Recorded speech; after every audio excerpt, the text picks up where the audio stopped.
Assalamualaikum warahmatullahi wabarakatuh. Shalom, selamat pagi semuanya. Pada kesempatan kali ini, saya akan membahas mengenai proses inovasi pendidikan. Sebelumnya perkenalkan, saya Rita Selanuli dengan 3 angka terakhir 095.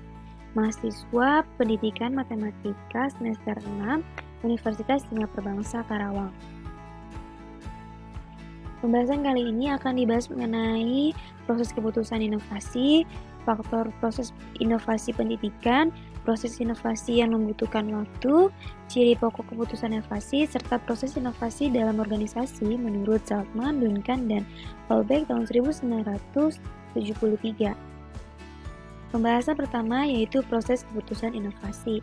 Proses keputusan inovasi ialah proses yang dilalui atau dialami individu sebagai unit pengambil keputusan yang dimulai dari pertama yaitu tahu akan adanya inovasi, selanjutnya yaitu keputusan setuju terhadap inovasi, setelah itu menetapkan keputusan menerima atau menolak inovasi, setelah itu mengimplementasikan inovasi tersebut, serta mengkonfirmasi terhadap keputusan inovasi yang telah diambilnya.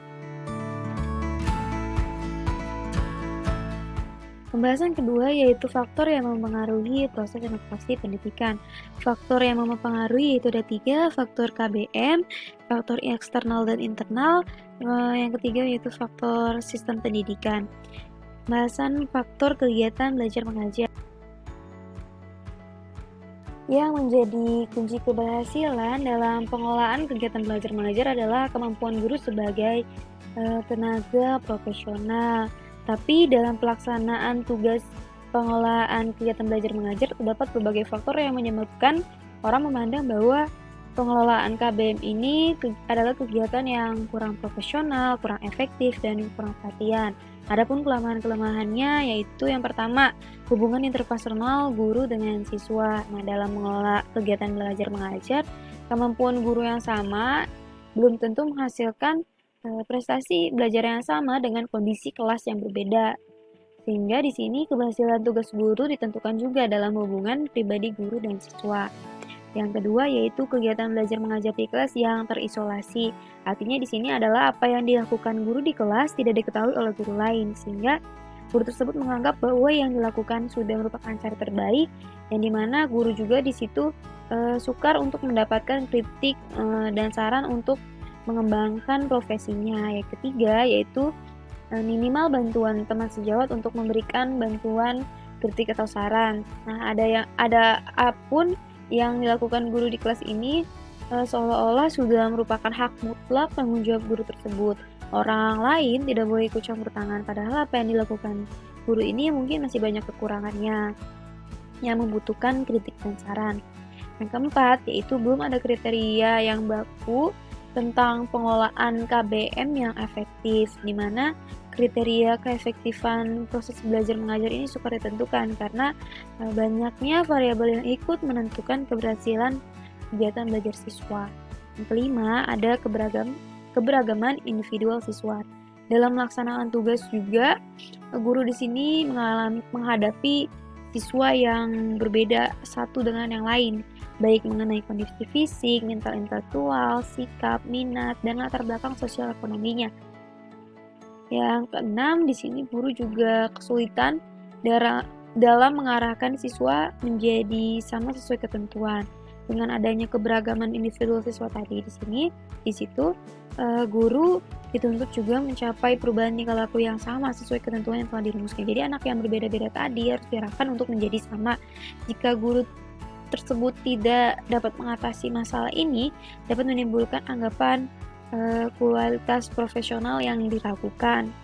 Yang ketujuh yaitu tantangan guru dalam usaha untuk meningkatkan kemampuan profesionalitasnya. Di sini guru juga berusaha untuk mau meningkatkan kemampuan profesional dengan cara guru belajar sendiri atau mengikuti kuliah di perguruan tinggi. Tapi di sisi lain tugas yang harus dilakukan masih terasa berat.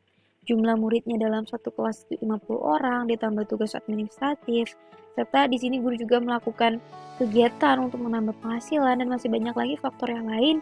Jadi program pertumbuhan jabatan atau peningkatan profesi guru mengalami hambatan. Yang ke-8 yaitu guru kesulitan untuk menentukan pilihan mana yang diutamakan karena adanya berbagai macam tuntutan.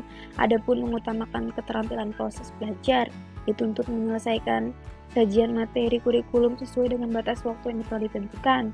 Itu untuk menekankan perubahan tingkah laku afektif, tapi evaluasi hasil belajar yang dipakai untuk menentukan kelulusan siswa ini hanya mengutamakan aspek kognitif. Nah, dari berbagai kelemahan-kelemahan dalam pelaksanaan pengelolaan kegiatan belajar mengajar ini sehingga dapat menjadi sumber motivasi perlunya ada inovasi pendidikan untuk mengatasi kelemahan-kelemahan ini. Yang kedua ada faktor eksternal dan internal. Faktor internal di sini adalah siswa, di mana siswa di sini merupakan tujuan pendidikan, yaitu perubahan tingkah laku siswa. Untuk itu siswa di sini sebagai pusat perhatian dan bahan pertimbangan dalam melaksanakan berbagai macam kebijakan pendidikan. Yang kedua yaitu ada faktor eksternal, yaitu orang tua di sini sebagai penunjang moral yang membantu mendorong siswa dalam melakukan kegiatan untuk sesuai dengan harapan sekolah. Selain itu juga di sini orang tua sebagai penunjang dana. Di sisi lain, di sini ada faktor internal dan eksternal, di mana faktor yang sangat besar pengaruhnya terhadap pelaksanaan sistem pendidikan atau inovasi pendidikan. Di antaranya di sini ada guru, administrator pendidikan, konselor, pada pengawas, inspektur, pemilik sekolah, konsultan pengusaha yang membantu pengadaan fasilitas sekolah, antar guru, staf pengembangan, dan peneliti pendidikan, para guru besar, dosen, dan organisasi persatuan guru. Nah, yang ketiga di sini ada sistem pendidikan, yaitu dengan adanya ketentuan penyelenggaraan pendidikan di sekolah yang dibuat oleh pemerintah, timbul keterbatasan kewenangan dan kemampuan profesional yang menyebabkan guru kurang mampu untuk mengambil kebijakan dalam melaksanakan tugasnya untuk menghadapi tantangan kemajuan zaman. Nah, rasa kurang mampu ini menimbulkan frustasi dan guru kurang bertanggung jawab yang ditunjukkan dalam tindakannya yang kurang bersemangat dalam berpartisipasi untuk menyelesaikan tugas-tugasnya. Dengan demikian guru di sini mengurangi kepercayaan atasan terhadap guru-gurunya. Pembahasan yang ketiga yaitu proses inovasi yang panjang.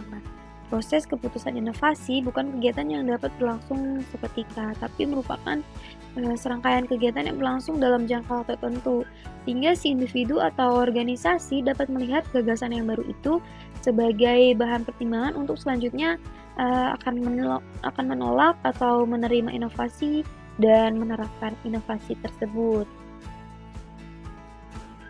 Pembahasan yang keempat yaitu ciri pokok keputusan inovasi. Adapun ciri pokok keputusan inovasi yang pertama yaitu keputusan inovasi opsional, yang merupakan pengambilan keputusan untuk menerima atau menolak inovasi yang ditentukan secara mandiri oleh individu. Yang kedua ada keputusan inovasi kolektif, yang merupakan pengambilan keputusan untuk menerima atau menolak inovasi berdasarkan kesepakatan antar anggota sistem sosial.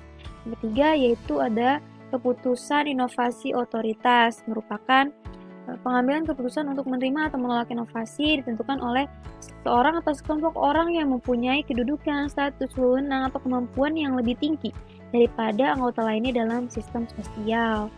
Yang keempat ada keputusan inovasi kontingensi, di mana pengambilan keputusan untuk menerima atau menolak inovasi dilakukan setelah ada keputusan inovasi yang mendahulunya. Pembahasan yang kelima yaitu proses inovasi dalam organisasi menurut Salman, Duncan, dan Holbeck tahun 1973.